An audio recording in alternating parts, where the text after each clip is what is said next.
Hello students, good morning all of you. Chapter 5 में आज जो टॉपिक डिस्कस करने जा रहे हैं वो है प्रतिरोधों का संयोजन। कल हमने विद्युत प्रतिरोध के बारे में जाना था, ओम के नियम के बारे में जाना था। V equals to I R, उसका सूक्ष्म रूप और स्थूल रूप दोनों का डिस्कशन किया था।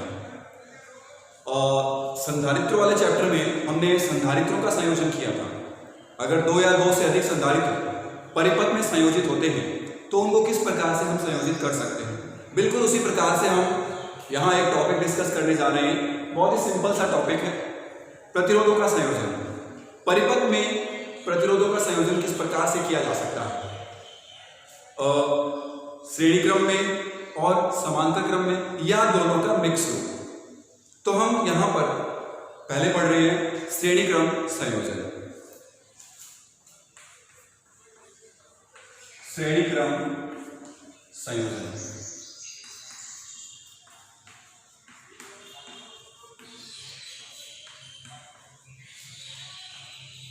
इसमें मान लीजिए तीन प्रतिरोध एक क्रम में जुड़े, श्रेणी क्रम में जुड़े।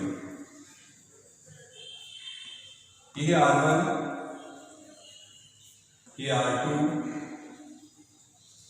और ये R3।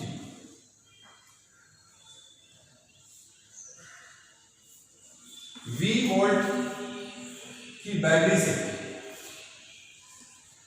इस संयोजन को जोड़ा गया है, ये प्लस और ये माइनस, और इस संयोजन में I धारा प्रवाहित हो रही है। देखिए, श्रेणी क्रम संयोजन में प्रत्येक प्रतिरोध में विद्युत धारा का मान एक समान रहता है। अगर R1 में धारा का मान I है तो R2 में भी विद्युत धारा का मान I रहेगा और R3 में भी विद्युत धारा का मान I रहेगा। तो दो या दो से अधिक प्रतिरोधों का ऐसा संयोजन जिसमें प्रत्येक प्रतिरोध से प्रवाहित धारा समान होती है, तो इस प्रकार के संयोजन को हम श्रेणी क्रम संयोजन कहते हैं। करेक्ट। अब धारा समान है, प्रतिरोध तीनों के अलग अलग है, तो इन सिरों के मध्य विभवांतर, इस प्रतिरोध के सिरों पर विभवांतर, इस प्रतिरोध के सिरों पर विभवांतर और इस प्रतिरोध के सिरों पर विभवांतर अलग अलग है। मान लीजिए इसके सिरों पर विभवांतर है V1, इसके सिरों पर विभवांतर है V2, इसके सिरों पर विभवांतर है V3। तीनों विभवांतरों का जो योग है वो V के तुल्य होना चाहिए। संधारित्र के संयोजन में भी हमने यही पढ़ा था। कुल जो विभवांतर है V, वो इन तीनों विभवांतरों के योग के तुल्य होता है। तो V equals to V1 plus V2 plus V3 होगा। कुल विभवांतर V equals to V1 plus V2 plus V3। यह है इक्वेशन फर्स्ट। अब प्रत्येक प्रतिरोध के लिए हम ओम का नियम आरोपित करते हैं। इसके लिए ओम का नियम क्या होगा? V1 इक्वल्स टू IR1, इसके लिए ओम का नियम होगा V2 इक्वल्स टू IR2, और इसके लिए ओम का नियम होगा V3 इक्वल्स टू IR3। तो तीनों प्रतिरोधों के लिए ओम का नियम लगाने पर R1 के लिए ओम का नियम,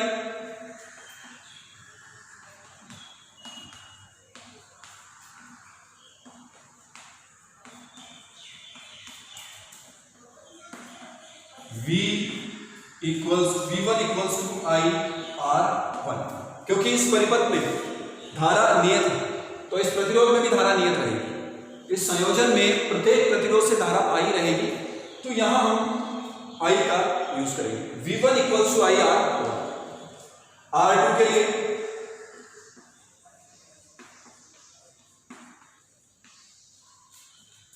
V2 इक्वल्स टू IR2।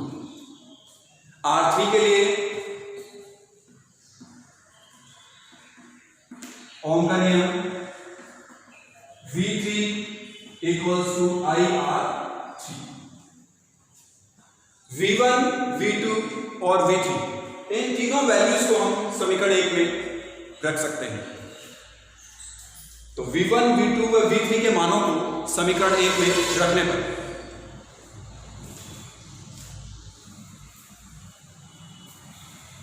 तो हमारे पास जो समीकरण प्राप्त होगी वो होगी V equals to I R1, I R2 और I R3। करेक्ट। अब I आप कॉमन ले सकते हैं, R1 plus R2 plus R3, ये समीकरण। यहां से आप V अपॉन I लिख सकते हैं, V upon I equals to R1 plus R2 plus R3, ये समीकरण नंबर 3। Equation 2, equation 3। अब देखिए इस संयोजन को डिस्कशन करने का अर्थ यह है कि हम यह प्राप्त करना चाहते हैं कि इस संयोजन को अगर एक प्रतिरोध से प्रतिस्थापित करें तो परिणामी प्रतिरोध का मान इनसे हम किस प्रकार प्राप्त कर सकते हैं। मान लें यहां एक प्रतिरोध है Req, Req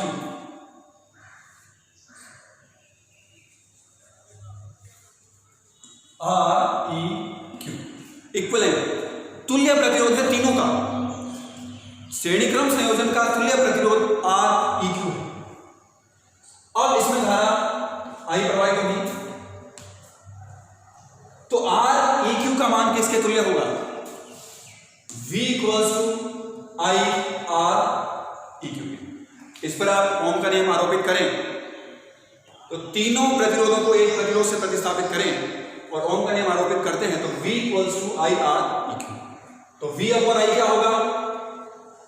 V upon I होगा Req, तुल्य प्रतिरोध। तो V अपॉन I यहां क्या रख सकते हैं? Req।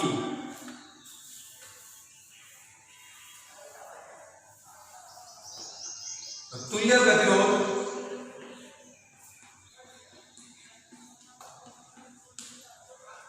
Req equals to R1 plus R2 plus R3। श्रेणी क्रम संयोजन में अगर तीन प्रतिरोध जुड़े हुए हैं तो उस संयोजन का तुल्य प्रतिरोध सभी प्रतिरोधों का योग होता है। जितने भी प्रतिरोध परिपथ में जुड़े हैं उन सब का योग तुल्य प्रतिरोध को व्यक्त करता है। करेक्ट। प्रतिरोध है क्या? धारा के मार्ग में बाधा, R1 बाधा उत्पन्न कर रहा है, R2 बाधा उत्पन्न कर रहा है, R3 बाधा उत्पन्न कर रहा है, तो कुल बाधा क्या होगी?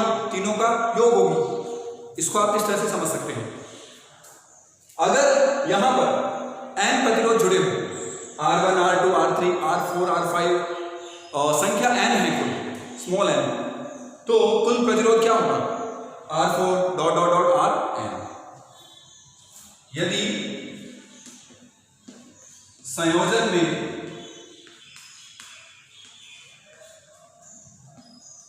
n प्रतिरोध हो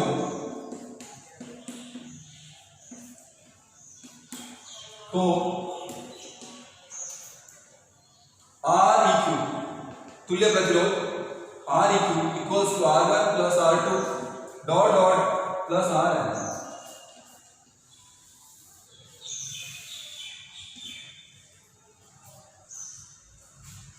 यदि संयोजन में n प्रतिरोध जुड़े हो तो तुल्य प्रतिरोध सभी प्रतिरोधों का योग होता है। तो आप समझ सकते हैं तुल्य प्रतिरोध का मान इन सभी प्रतिरोधों से अधिक होता है।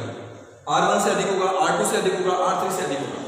और श्रेणी क्रम संयोजन में आप एक ध्यान रखें, विद्युत धारा सभी प्रतिरोधों में समान प्रवाहित होती है। विद्युत धारा का मान समान होता है, विभवांतर अलग अलग होता है। करेक्ट। अब नेक्स्ट संयोजन हम पढ़ रहे हैं समांतर क्रम संयोजन।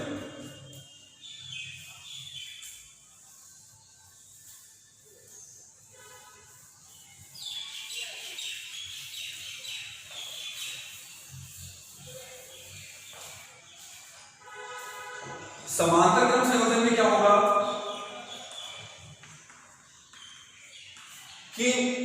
प्रतिरोध के जो दो सिरे हैं, तो सभी प्रतिरोधों के पहले सिरे एक बिंदु पर मिलते हैं, दूसरे सिरे किसी एक बिंदु पर मिलते हैं। समांतर क्रम संयोजन।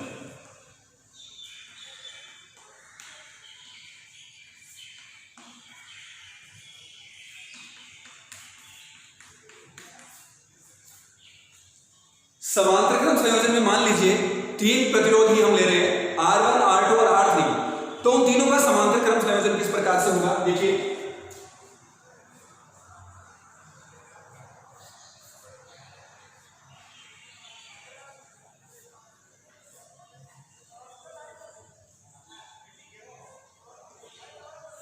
ये R1, R2, R3, ये बिंदु A, ये बिंदु B, ये बैटरी से कनेक्टेड है प्लस माइनस V वोल्ट की बैटरी इस संयोजन पर आरोपित है। धारा अगर कुल I है, अब तीनों प्रतिरोधों में विद्युत धारा का मान अलग अलग होगा। यहां I1, यहां I2 और यहां I3 मान लेते हैं, और विभवांतर जो है वो नियत रहेगा, क्योंकि विभवांतर लेते हैं हम दो बिंदुओं के मध्य। A और B बिंदु के मध्य विभवांतर है V, बैटरी का जो विभवांतर है वो V है, और R1 के सिरे भी AB है, R2 के सिरे भी AB है और R3 के सिरे भी AB है। तो इस प्रकार प्रत्येक प्रतिरोध के सिरे पर विभवांतर का मान नियत रहता है। तो इस संयोजन में आप परिभाषित कर सकते हैं इस संयोजन को, प्रतिरोधों का ऐसा संयोजन जिसमें प्रत्येक प्रतिरोध के सिरों पर विभवांतर का मान नियत रहता है। करेक्ट। और श्रेणी क्रम संयोजन में नियत क्या था, विद्युत धारा। अब यहां धारा का मान नियत नहीं होगा, क्योंकि इनके प्रतिरोध अलग अलग है। प्रतिरोधों के अनुसार धारा का मान वितरित हो जाएगा। अगर इसका प्रतिरोध ज्यादा है तो इसमें धारा कम, इसमें कम प्रतिरोध है इसमें धारा अधिक होगी, इससे कम है तो इसमें धारा सबसे अधिक होगी। प्रतिरोध यानी बाधा, जहां भी बाधा कम होगी विद्युत धारा का मान अधिक होगा। करेक्ट। तो डिस्कस करते हैं इस संयोजन को। समांतर क्रम संयोजन में I इक्वल्स टू क्या होगा, I1 plus I2 plus I3। विद्युत धारा क्या है, विद्युत धारा है एकांक समय में आवेश जो आ रहा है। यहां आवेश 3 भागों में वितरित हो रहा है, तो यहां और यहां कुल आवेश का मान इसके तुल्य होगा। तो इस प्रकार से ये आवेश संरक्षण, तो I1 plus I2 plus I3 equals to I। कुल धारा I equals to I1 plus I2 plus I3। Correct. अब इसके लिए ओम का नियम, इसके लिए ओम का नियम और इसके लिए ओम का नियम लगाते हैं। यहां ओम का नियम लगाएंगे तो V equals to I1 R1, यहां V equals to I2 R2, यहां V equals to I3 R3। तो V तीनों में इक्वल है, तो V इक्वल्स टू ओम के नियम से लिख सकते हैं, ओम के नियम से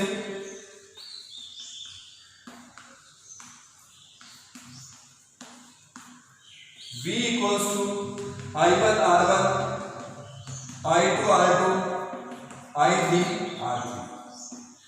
तीनों प्रतिरोधों के लिए आप एक समीकरण में ही लिख सकते हैं, क्योंकि ये मान और ये मान V के तुल्य है, तीनों समान है। करेक्ट।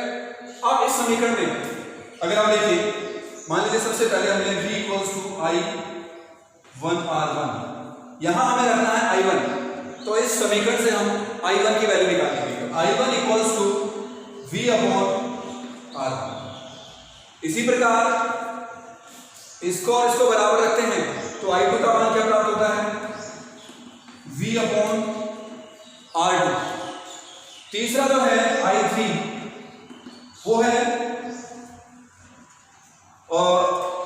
V upon R3।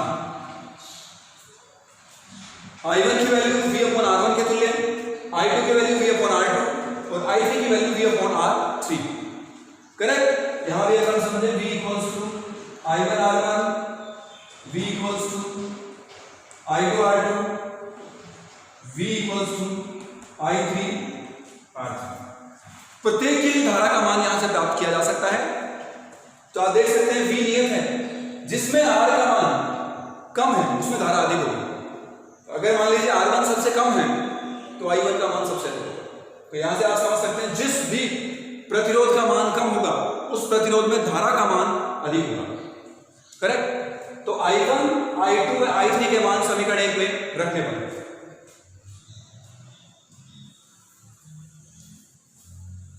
ये वैल्यूज पुट कर देते हैं। I equals to V upon R1, V upon R2, V upon R3।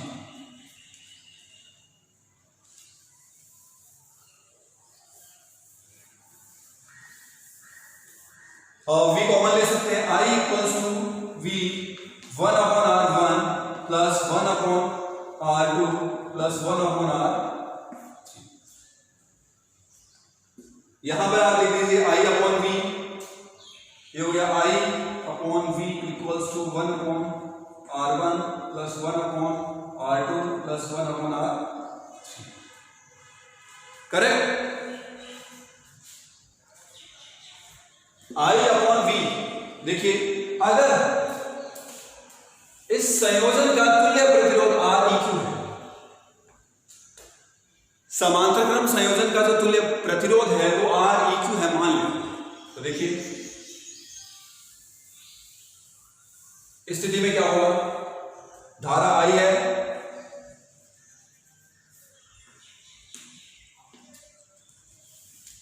तो इसके लिए ओम का नियम V equals to I Req, और I का मान हमें चाहिए I अपॉन V। अगर इसे निकालें तो Req का मान क्या होगा, Req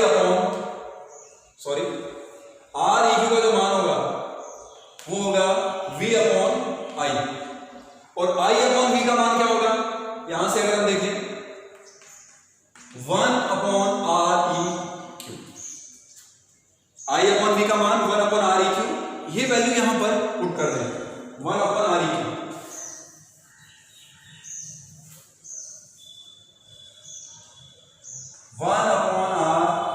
Req equals to 1 upon R1 plus 1 upon R2 plus 1 upon R3।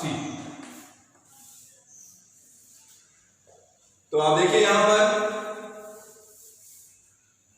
तुल्य प्रतिरोध का व्युत्क्रम संयोजन में जुड़े सभी प्रतिरोधों के व्युत्क्रमों का योग होता है। व्युत्क्रम यानी 1 अपॉन Req। तो सभी प्रतिरोधों का आपने व्युत्क्रम लिया, इन सबका जो योग है वो तुल्य प्रतिरोध के व्युत्क्रम के तुल्य होता है, 1 अपॉन Req के तुल्य होता है। करेक्ट। तो आपने देखा इस संयोजन में जो परिणामी प्रतिरोध है उसका मान अलग तरीके से प्राप्त किया जाता है। यहां पर आप देखिए Req का मान अगर इन तीनों प्रतिरोधों में सबसे न्यूनतम मान लो R1 है, अगर मान लो 1, 2 और 3 है, R1 का मान 1 है, R2 का मान 2 है, R3 का मान 3 ओम है, तो Req का जो मान है वो 1 से भी कम होता है। इस संयोजन के न्यूनतम मान से भी कम मान होता है तुल्य प्रतिरोध का। और श्रेणीक्रम संयोजन में क्या था, सबसे अधिक होता है। श्रेणीक्रम संयोजन में अगर मैक्सिमम प्रतिरोध है कोई भी तो उससे भी अधिक Req का मान होगा, तुल्य प्रतिरोध का मान सबसे अधिक होता है, बट यहां पर यह सबसे कम होता है। करेक्ट। अगर संयोजन में n प्रतिरोध जुड़े हो तो आप इस प्रकार से लिख सकते हैं 1 upon R4 plus 1 upon R।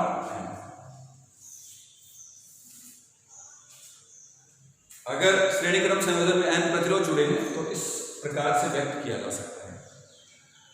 तो ये था समांतर क्रम संयोजन, जिसमें हम इस विधि से या इस प्रोसेस से हम Req का मान प्राप्त करते हैं।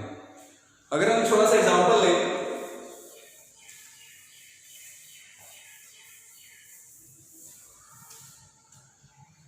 जैसे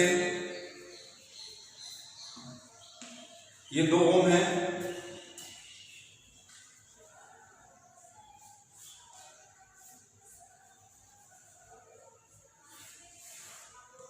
और ये है 4 ओम, ये है 4 ओम। हमें कहा गया है ए और बी के मध्य तुल्य प्रतिरोध ज्ञात कीजिए। तो इसमें देखिए दोनों का मिक्सअप है, दोनों ही संयोजन है यहां। ये तो समांतर क्रम में और ये संयोजन 2 ओम के श्रेणी क्रम में जुड़ा हुआ है। 2 ओम के श्रेणी क्रम में इन दोनों का समांतर क्रम संयोजन है। तो ऐसे क्वेश्चन जब करें तो पहले इसको आप सॉल्व करें। 4 ओम और 4 ओम, इसका तुल्य प्रतिरोध हम ज्ञात करते हैं। देखिए इसका जो मान होगा, ये मान लो R1 है, ये R2 और ये R3।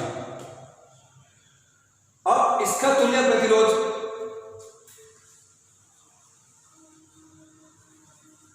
मान ले Req है और ये R1 है 2 ओम। तो Req का मान किसके तुल्य होगा? 1/Req का मान 1/4 plus 1/4, R2 1/R2 plus 1/R3। Clear? देखते हैं Req equals to 1/Req equals to 1/R2 plus 1/R3। तो 1/R का मान प्लस 1/R का मान 1/4 1/4, ये हो गया 1/2 ओम। तो Req का मान क्या होगा? 1/Req अगर 1/2 है तो Req का मान क्या होगा? 2 होगा। तो Req का मान हो गया 2। ये वैल्यू पुट कर देते हैं यहां पर, Req equals to 2 Om. R1 और Req दोनों श्रेणी क्रम में है, तो 2 + 2 4। तो जो दिया गया संयोजन है उसका तुल्य प्रतिरोध कितना होगा? 4 ओम होगा। करेक्ट?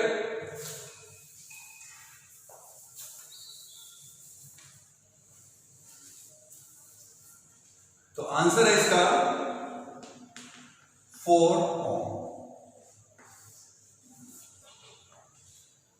इसमें मिस्टेक स्टूडेंट्स ज्यादातर क्या करते हैं, और 1/4 और 1/4 को सॉल्व करते हैं।